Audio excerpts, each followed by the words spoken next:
Hey, let's make some breakfast together. Today we're gonna make some banana blueberry baked oatmeal. I love this breakfast because it all bakes in one big pan. It feeds me and my family of 6. Sometimes we even have leftovers. To start, we have 2 bananas. I already started peeling one, and we're just gonna slice them up. My Pioneer Woman baking dish, and I'm just gonna grease it a little bit. Now we put the bananas in the bottom of the baking dish. 3 cups of rolled oats, 1 cup of milk. You can use any variety of milk. This is 2%. You can even use like almond milk, soy milk, whatever. 2 eggs.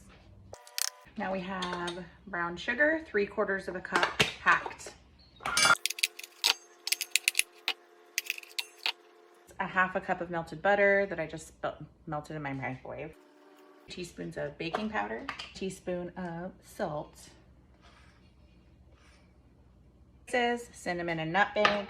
We're gonna do 1 teaspoon of cinnamon and 1/4 teaspoon of nutmeg.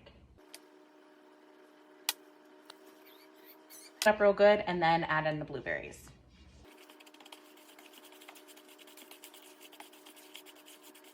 This is what it looks like.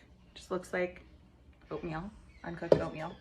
So now we're gonna add in, it calls for 1.5 cups of blueberries. You can use fresh or frozen. We are using frozen today. We're gonna put half of it in the batter and then half on top. So I'm just gonna eyeball this and fill it up like 3/4 of the way. Get our baking dish with our bananas out and pour this in. Gonna go into a 350-degree Fahrenheit oven for about 25 minutes. It's done. So I ended up going 30 minutes on this because I checked it at 23 and it was still kind of soupy. I definitely think this depends on like the temperature in your house and stuff. It's kind of chilly in here today. So if it's really, really soupy, add a few more minutes. So I'm gonna spin this out and do a taste.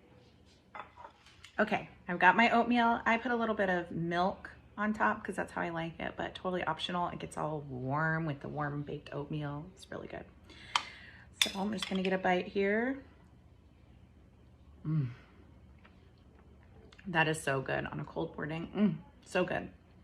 The spices, the sweetness from the bananas, delicious. If you want to freeze this makes a really good freezer meal. You prepare it, but you don't bake it, and then you just wrap it in foil and you can keep it in your freezer for 3 months or longer if you feel safe doing so. I hope you enjoy. Bye.